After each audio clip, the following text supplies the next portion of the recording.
akhirnya jumlah masjid berapa satu orang sejuta akan habis. Pas datang kurban kecil kurus, kita ini berkurban atau tidak?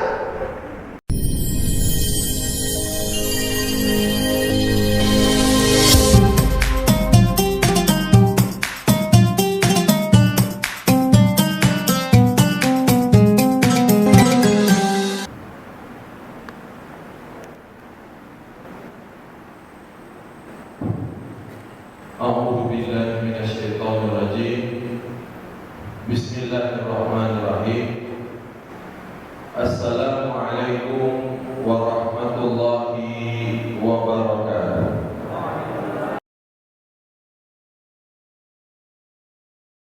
Alhamdulillahi rabbil alamin.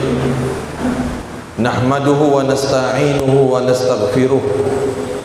ونتوب إليه ونعوذ بالله من شرور أنفسنا ومن سيئات أعمالنا من يهده الله فلا مضل له ومن يضلل فلا هادي له أشهد أن لا إله إلا الله وحده لا شريك له وأشهد أن محمدا عبده ورسوله اللهم صل على سيدنا محمد wa ala alihi wa sahbihi wa man tabi'ahum bi ihsanin ila yaumiddin, amma ba'd.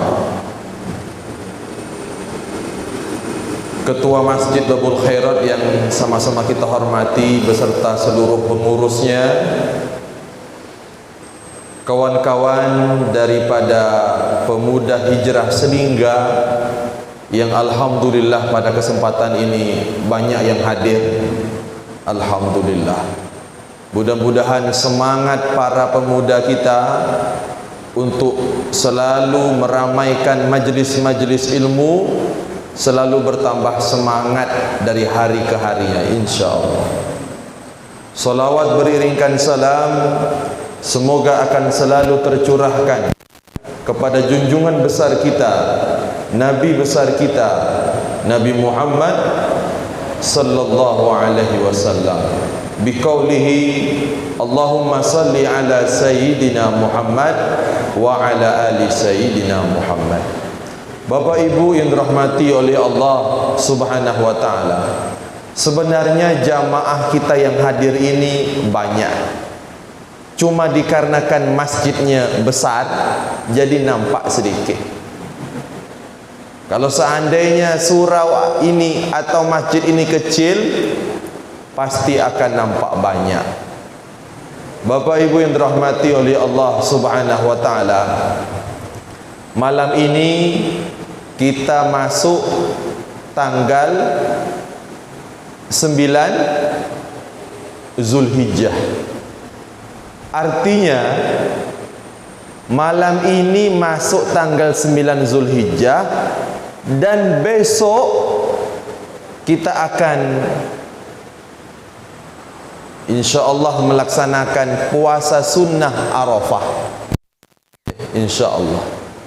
Karena ketika masuk hari Arafah tanggal 9 Zulhijjah ini, jamaah haji mereka melaksanakan serangkaian ibadah haji di tanah suci, dan kita diperintahkan oleh Allah Subhanahu wa taala dan Rasulnya pada tanggal 9 Zulhijjah besok untuk melaksanakan puasa Arafah. Apa manfaatnya? Apa hikmahnya? Apa fadilahnya? Sebagaimana Rasulullah sallallahu alaihi wasallam menyebutkan, siyamu yaumin Arafah yukaffirus sana al-atiyah wal madiyah. Subhanallah Bapak Ibu. Jadi puasa sunnah Arafah tanggal 9 Zulhijjah besok, jikalau kita kerjakan satu hari, maka akan diampuni oleh Allah Subhanahu wa taala dosa-dosa kita berapa tahun? Bapak Ibu, 2 tahun. Puasa satu hari diampunkan oleh Allah Subhanahu wa taala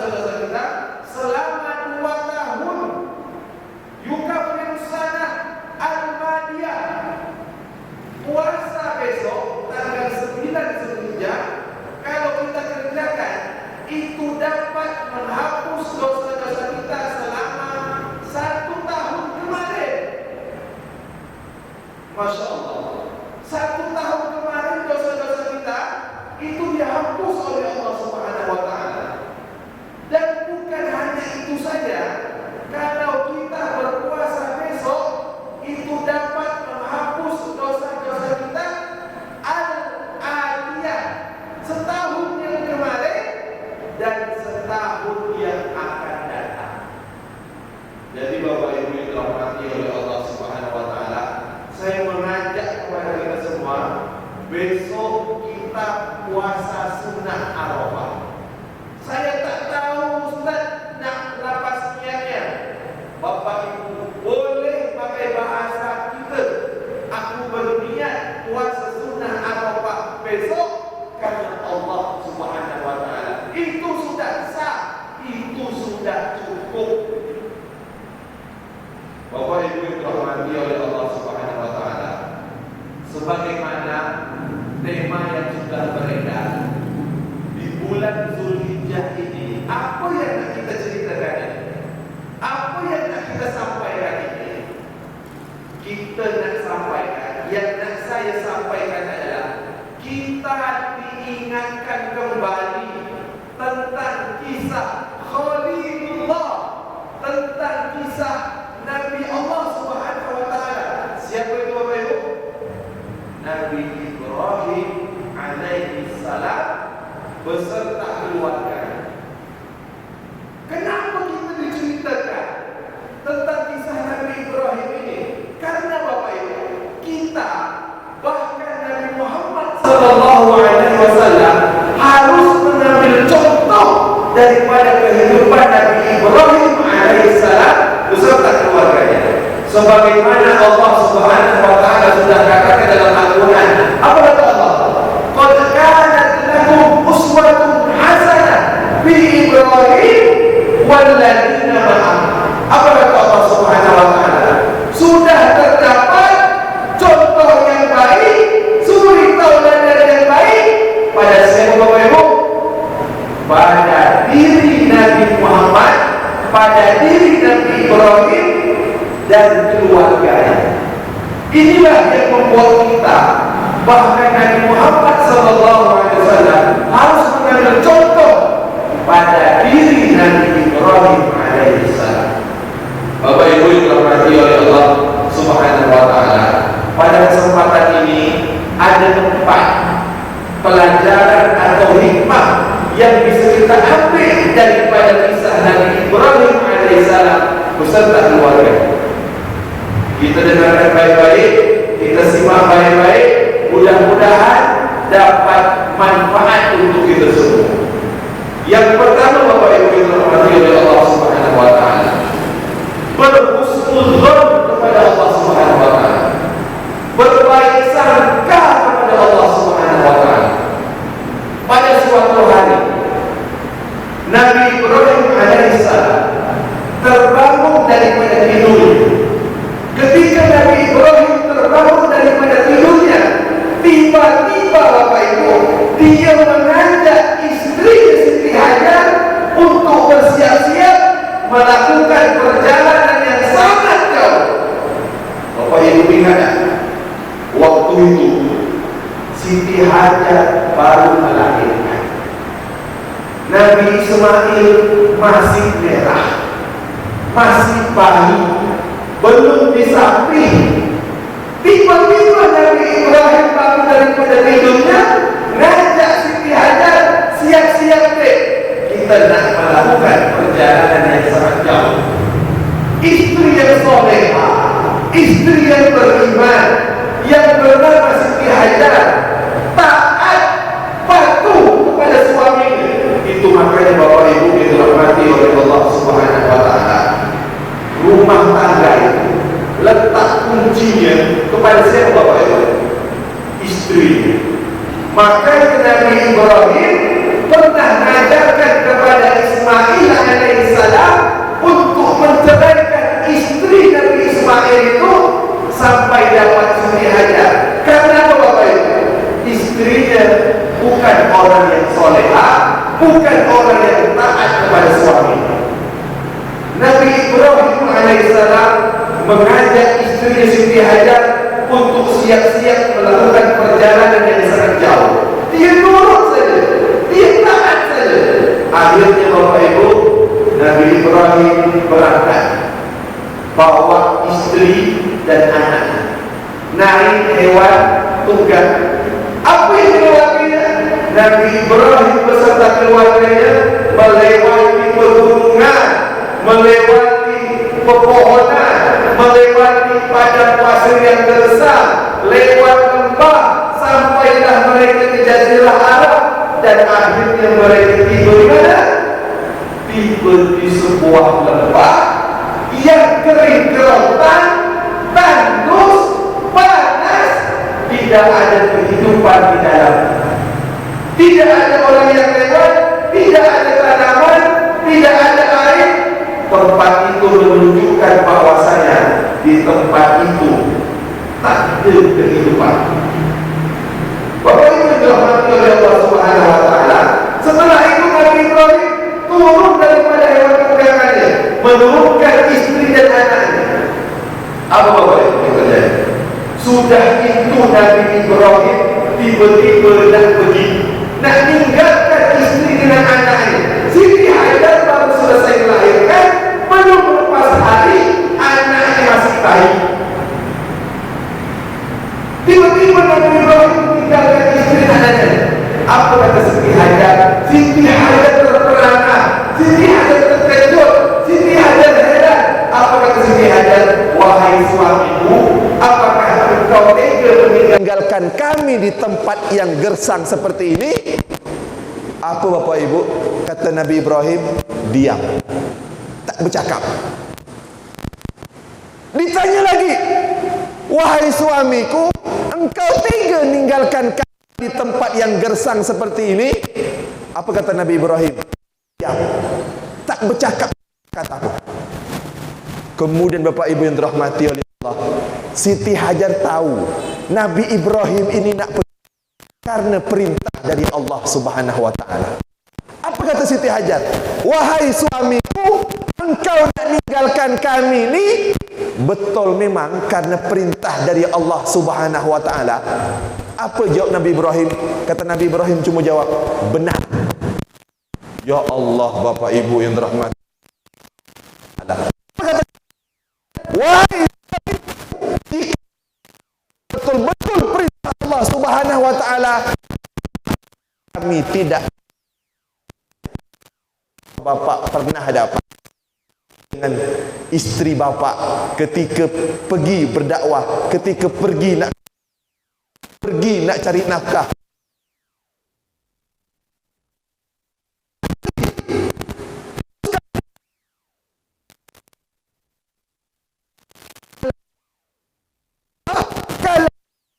Yang perintah kami tidak akan tersia-siakan. Bapak Ibu yang dirahmati oleh Allah Subhanahu wa taala, kita sudah diajarkan oleh Nabi Ibrahim dan Siti Hajar tentang apa Bapak? Tentang berbaik sangka kepada Allah Subhanahu wa taala. Kita diajarkan untuk berbaik sangka kepada Allah Subhanahu wa taala. Coba sekarang keadaan kita ni. Banyak manusia sekarang yang frustasi. Banyak tak ada kerja. Banyak yang ekonominya. Banyak yang THL, PTT diberhentikan. Frustasi. Banyak yang stres. Apakah karena nikmat yang Allah berikan kepada dia Bapak Ibu? Tidak. Nikmat berikan kepada kita ni banyak. Allah Subhanahu wa taala. Yang jadi permasalahan kita ni Bapak Ibu, kurang berbaik sangka kepada Allah Subhanahu wa taala. Tengoklah Siti Hajar, tengoklah Nabi Ibrahim. Apa kata istrinya? Kalau ini memang perintah Allah, pergilah kami. Kalau kita sudah di pada Allah akan disia-sia. Bukankah Allah Subhanahu pernah mengatakan dalam hadis kursi, ana inda dhanni abdi bi wa ana ma'ahu idza dzakarani. Apa kata Allah Subhanahu wa taala? Aku sesuai dengan prasangka hambaku. Jadi Bapak Ibu, kalau kita prasangka baik, besok sehat, insya-Allah sehat. Besok dapat rezeki, insya-Allah dapat rezeki. Besok nasib kita baik, sesuai dengan prasangka sendiri. Allah akan memberikan takdir sesuai prasangka. Bapak Ibu yang dirahmati oleh Allah Subhanahu wa taala. Lagi habis Isya. Yang kedua, mencari rezeki yang halal. Nabi Ibrahim ditinggalkan sendiri di lembah yang tak ada pohonan, air, tak ada kapi, tak ada anak masih bayi, anak masih merah, bekal cuma sedikit, makanan cuma sedikit, tinggal di lembah itu. Siti Hajar tinggal di lembah itu, ditinggal oleh Nabi Ibrahim alaihissalam, ditinggalkan 2 beranak. Lama-lama bekal habis, minuman habis, air susu Siti Hajar pun kering. Ismail masih bayi, nangis-nangis Bapak Ibu, nangis-nangis karena apa? Kehausan. Cemas tak Siti Hajar Bapak Ibu? Cemas tak? Hah? Cemas tak Bu? Cemas. Anak nangis-nangis, makanan habis, minuman habis, ditinggal suami, tak ada orang, di tengah padang pasir. Ya Allah Bapak Ibu, akhirnya apa? Siti Hajar tak tahan lagi tengok anaknya yang nangis-nangis, masih bayi, masih merah, nangis-nangis. Air susunya pun sudah kering. Akhirnya Bapak Ibu, Siti Hajar, apa yang dibuat Bapak Ibu? Apa yang dibuat dia? Siti Hajar pergi ke Bukit Sofa. Pergi ke Bukit Sofa, nyari apa? Nyari air, nyari makanan. Mana tahu ada orang yang lewat. Pergi Siti Hajar ke Bukit Sofa. Pergi ke Bukit Sofa, tak ada orang. Pergi lagi sampai ke Bukit Marwah. Sampai ke Bukit Marwah, nengok tak ada orang. Itu perempuan, panas gersang, haus, anak nangis-nangis. Pergi ke Bukit Marwah, tengok orang tak ada. Balik lagi ke Bukit Sofa. Pergi ke Bukit Sofa, tak ada. Pergi ke Bukit Marwah. Sampai berapa kali Bapak Ibu? Berapa kali? 7 kali. 7 kali bolak-balik dari Bukit Sofa ke Bukit Marwah, nyari air, nyari kapilah, nyari orang, tak ada jumpa. Namun pada akhirnya Bapak Ibu, Allah Subhanahu wa taala tunjukkan kekuasaannya. Ternyata apa? Mata air itu muncul di mana? Muncul di kaki, dekat kaki Nabi Ismail. Masya Allah, itulah yang sekarang dikenal dengan air Zam-Zam. Apa pelajaran yang bisa kita ambil Bapak Ibu? Siti Hajar berusaha sungguh-sungguh nyari nafkah yang halal. Walaupun Siti Hajar itu seorang perempuan, dia mengajarkan kepada kita semuanya untuk berusaha, banting tulang, peras keringat. Karena apa? Kita ni yang diminta oleh Allah Subhanahu wa taala bukan hasil, tapi usahanya. Makanya Bapak Ibu yang dirahmati oleh Allah Subhanahu wa taala, Nabi Muhammad sallallahu alaihi wasallam sangat suka dengan orang-orang yang pekerja keras. Sangat suka dengan orang-orang yang suka nyari nafkah yang halal. Pernah Bapak Ibu, Nabi Muhammad sallallahu alaihi wasallam pernah bertemu dengan seorang sahabat. Siapa namanya? Sa'ad bin Mu'az Al-Ansari. Ketika itu Nabi tengok tangannya melepuh Pak. Tangannya bengkak, mukanya hitam karena berjemur, kulitnya macam dipanggang matahari. Ketika itu Nabi nengok, apa ditanya oleh Nabi? Apa kata Nabi? Wahai Sa'ad, kenapa tangan engkau tebal seperti ini? Kenapa kulit kau mutung? Apa kata Sa'ad bin Mu'az al-Ansari? Ya Rasulullah, aku berjemur nyari nafkah, aku nyangkul gali tanah, jadi beginilah tangan aku tebal. Apa kata Nabi Muhammad sallallahu alaihi wasallam? Diambil tangan Sa'ad bin Mu'az, diciumnya. Apa kata Nabi? Inilah tangan yang takkan pernah tersentuh dengan api neraka.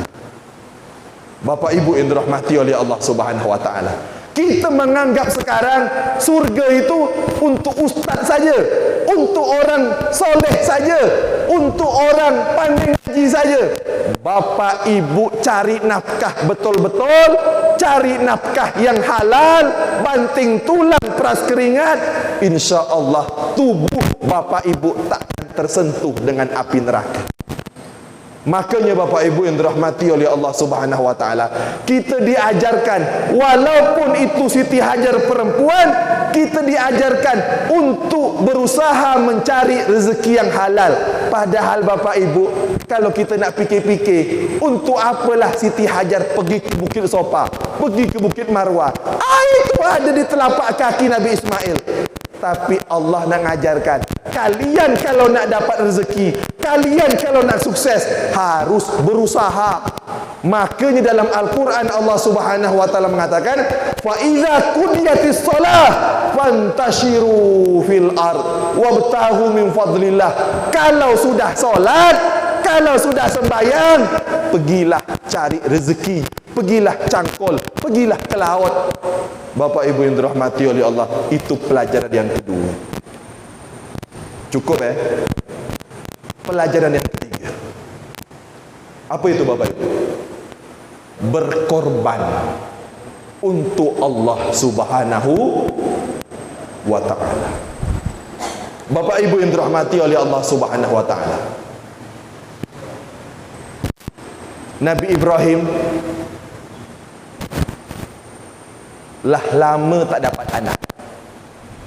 Berpuluh-puluh tahun tak dapat anak Bapak Ibu. Bapak Ibu pernah ngerasakan tak? Lah lama tak punya anak, macam mana rasa? Saya sudah Pak, 7 tahun baru punya anak. Pening kepala, risau, khawatir, takut, ditanya orang terus. Nabi Ibrahim berpuluh-puluh tahun nunggu anak, lah tua, lah beruban, baru punya anak. Dapat anak Ismail alaihissalam, lah dapat anak, lah lucu-lucunya, lah besar-besarnya. Ya Allah Bapak Ibu, rupanya ternyata kalau punya anak, itulah makna doa, Rabbana hablana min azwajina wa zurriyatina qurrata a'yun. Ya Allah, karuniakan kepada kami istri anak yang menyejukkan mata. Rupanya Bapak Ibu kalau sudah punya anak tu memang sejuk mata. Ketika saya tengok anak saya, memang sejuk Pak tengok anak tu Pak. Nabi Ibrahim bertahun-tahun nunggu anak, dapat anak, lagi lucu-lucunya datang dalam mimpi Nabi Ibrahim. Allah Subhanahu wa taala memerintahkan, falamma balagha ma'hu sa'ya qala ya bunayya inni ara fil manam anni azbahuka fanzur madza tara qala ya abati fa'al ma tu'mar satajiduni insyaallahu minas sabirin. Ya Allah Bapak Ibu, berat betul ujian Nabi Ibrahim ini. Berpuluh-puluh tahun nunggu anak, dapat anak, datang perintah dari Allah Subhanahu wa taala. Falamma balagha ma'hu sa'ya, ketika Nabi Ismail sampai pada umurnya, Allah perintahkan kepada Nabi Ibrahim, inni ara fil manam anni adbahuka fanzur madza tara. Inilah Bapak Ibu pelajaran yang bisa kita ambil, bahwasanya Nabi Ibrahim ketika dapat mimpi dari Allah Subhanahu wa taala untuk menggorok Nabi Ismail, untuk menyembelih Nabi Ismail, Nabi Ibrahim tak jalankan dengan cara terpaksa. Nanti Nabi Ismail kalau lagi tidurnya nyenyak, aku langsung gorok lehernya. Tak macam itu Pak. Nanti Nabi Ismail kalau lagi tak sadar, aku potong lehernya. Tak Pak. Apa jalan yang diambil oleh Nabi Ibrahim? dia memilih jalan dengan cara cakap baik-baik dengan anaknya. Masya Allah. Apa kata Nabi Ibrahim? Nak, bapak tadi malam bermimpi. Bapak diperintahkan oleh Allah untuk nyembelih kau. Untuk disembelih, Pak. Kira-kira nak, boleh tak? Bapak ibu, ini perintah ni masuk akal tak? Pak, masuk akal tak perintah ni? Tak masuk akal. Ada pula Allah perintahkan bapak nyuruh nyembelih anaknya, tak masuk akal. Tapi Nabi Ibrahim tak pernah tertanam dalam pikirannya, ngapa Allah perintahkan seperti ini? Tak pernah, Pak. Tapi Nabi Ibrahim bilang apa? Sami'na wa ata'na. Kami dengar, kami patuh. Kami dengar, kami taat. Itu Nabi Ibrahim alaihi salam. Kita, Pak, kalau kena musibah, kalau kena sakit, kalau kena siksa oleh Allah, apa jawab dia? Ngapa aku yang kena? Ngapa bisa macam gini?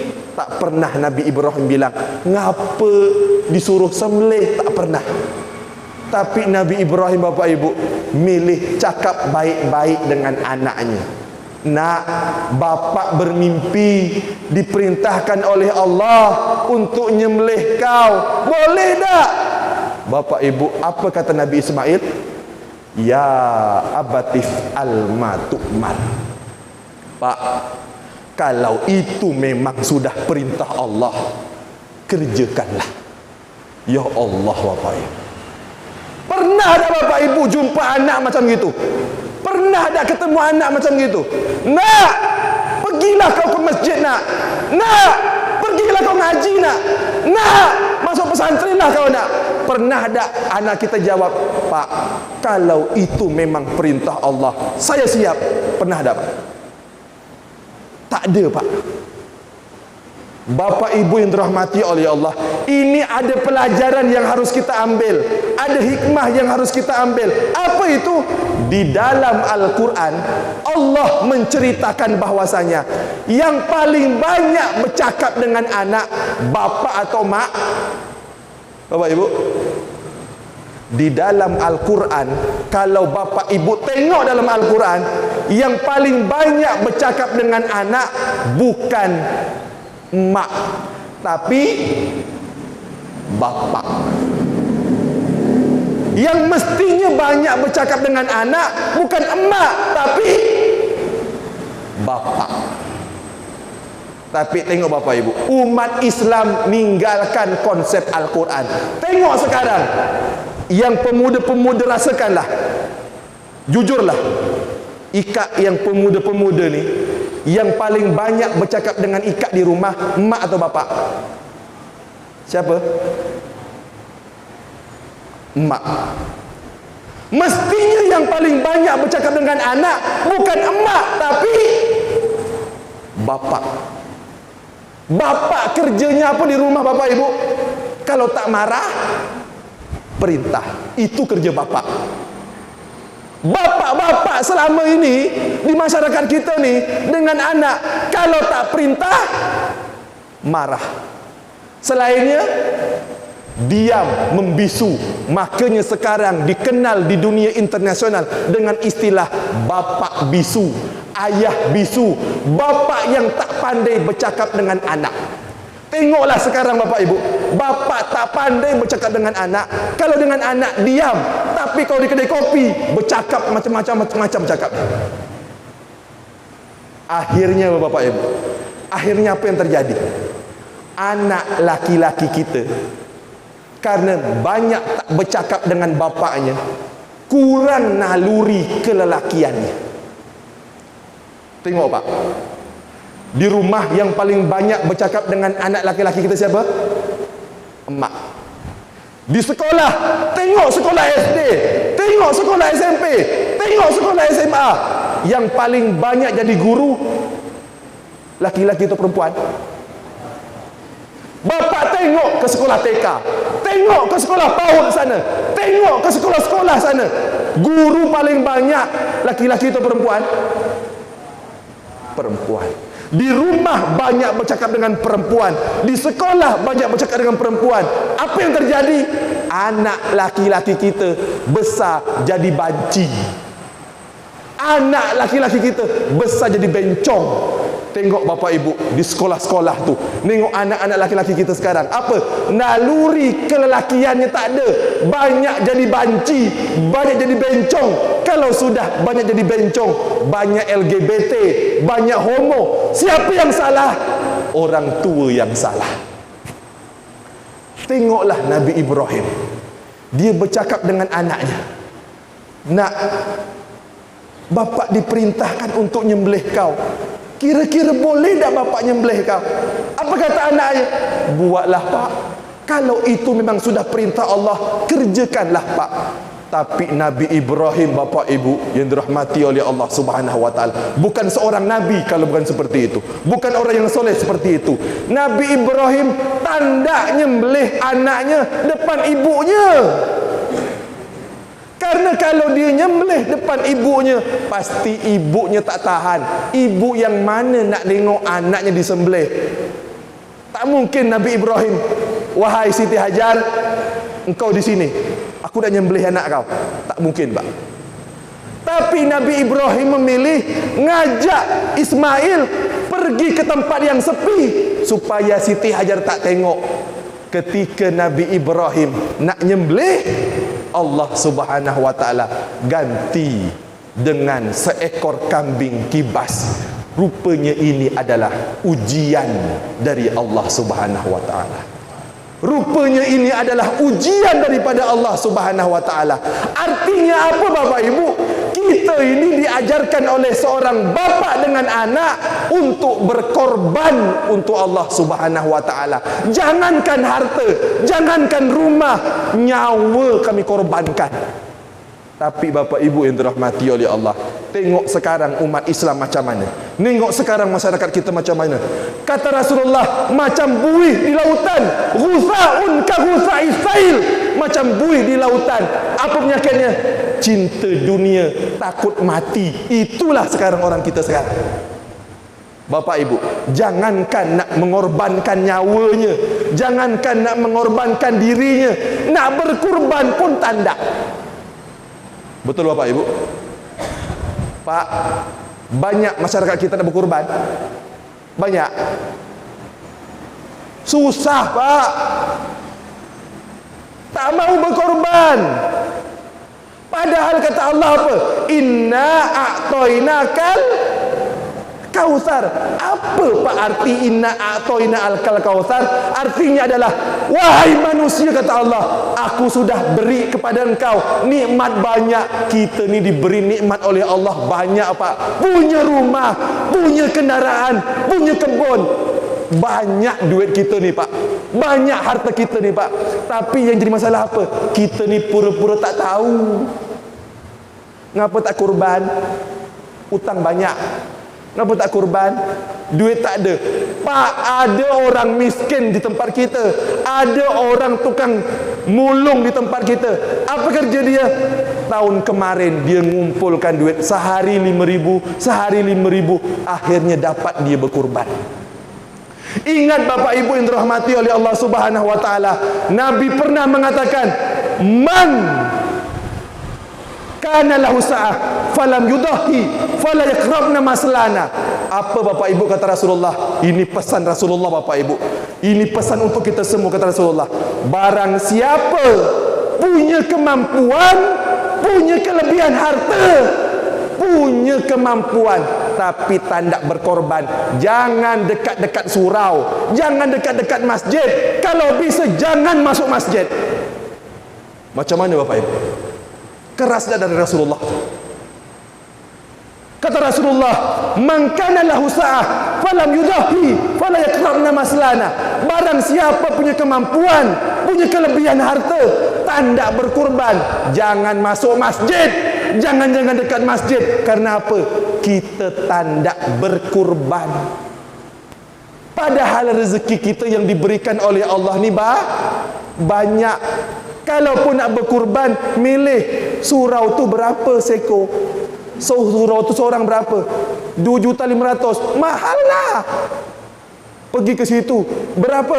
2.600.000. Mahal lah. Pergi ke situ, berapa seorang berkorban? 2 juta. Mahal lah. Akhirnya jumpa masjid, berapa satu orang? 1.800.000. Pas datang kurbannya, kecil kurus. Kita ni berkorban atau tidak? Padahal Bapak Ibu kalau ditanya, rezeki yang Allah berikan kepada kita ni banyak, tapi kita ni pura-pura tak tahu. Pelajaran ketiga apa? Berkorban untuk Allah Subhanahu wa taala. Nabi Ibrahim dan Nabi Ismail sudah mengajarkan kepada kita, jangankan harta, jangankan rumah, nyawa kami berikan. Kita sekarang masih berkorban cuma harta, Pak, belum sampai ke nyawa. Macam mana nanti kalau sudah sampai ke nyawa? Pelajaran yang keempat, lah habis lah waktu Isyak. Lah habis kan. Yang keempat ni singkat aja. Pendidikan keluarga. Nabi Ismail takkan jadi anak penyabar seperti itu. Nabi Ismail takkan jadi anak sesoleh seperti itu kalau tak dapat pendidikan dari siapa? Coba Bu, emaknya. Yang didik anak tu siapa? Emaknya. Makanya pernah Rasulullah sallallahu alaihi wasallam marah kepada seseorang, apa dia bilang? Engkau wahai suami, engkau salah milih isteri. Makanya yang belum kahwin nak nikah tu, tengok betul-betul, jangan bercewek. Ikak bercewek 4 tahun, setahun hilang kemesraan ikak. Karena apa? Tak berkah. Nabi Ismail jadi seperti itu karena didikan siapa? Ibunya Siti Hajar. Siti Hajar jadi istri yang taat, jadi istri yang sabar, jadi istri yang taat kepada Allah. Karena siapa? Didikan suaminya. Maka wahai para perempuan, kalau nak nikah, jangan tengok muka ganteng tapi tidur terus tak ada guna. Betul tak? Ganteng, tampan, bergaya tapi tak ada benda, percuma. Siti Hajar takkan jadi seperti itu kalau tak dapat didikan daripada suaminya Nabi Ibrahim. Nabi Ibrahim takkan jadi seperti itu, sabar, taat kepada Allah, apapun dikorbankannya, kalau tak dapat pendidikan dari Allah Subhanahu wa ta'ala. Bapak Ibu, saya tutup dengan sebuah ringkasan. Jangan Bapak Ibu salah paham terhadap ceramah ini. Intinya, Allah tak pernah memerintahkan kepada Nabi Ibrahim untuk membunuh anaknya. Tak pernah. Allah tak pernah memerintahkan kepada Nabi Ibrahim untuk membunuh Ismail anaknya. Tapi Allah perintahkan kepada Nabi Ibrahim untuk membunuh apa Bu? Rasa kepemilikan terhadap anaknya. Karena apa? Anak tu bukan punya kita, harta tu bukan punya kita, rumah tu bukan punya kita. Kalau Allah nak ngambil, inna lillahi wa inna ilaihi raji'un. Semua milik Allah dan semua akan kembali kepada Allah Subhanahu wa taala. Rumah terbakar, di belakang masa ini kan rumah terbakar. Rumah saya juga pernah terbakar. Motor kita hilang, sehat kita hilang, rumah kita hilang, harta kita hilang. Kalau sudah diambil oleh Allah, inna lillahi wa inna ilaihi raji'un. Semua milik Allah dan semua kembali kepada Allah. Ismail kita, mungkin harta kita, mungkin kekuasaan kita, mungkin rumah kita, nanti kalau Allah nak ambil, ambillah. Itu bukan punya kami, itu hanyalah titipan dari Allah Subhanahu wa ta'ala. Mudah-mudahan kita bisa mengambil hikmah daripada apa yang saya sampaikan, dan sama-samalah mudah-mudahan kita bisa amalkan dalam kehidupan sehari-hari. Kurang lebihnya mohon dimaafkan. Akhirul kalam, wassalamualaikum warahmatullahi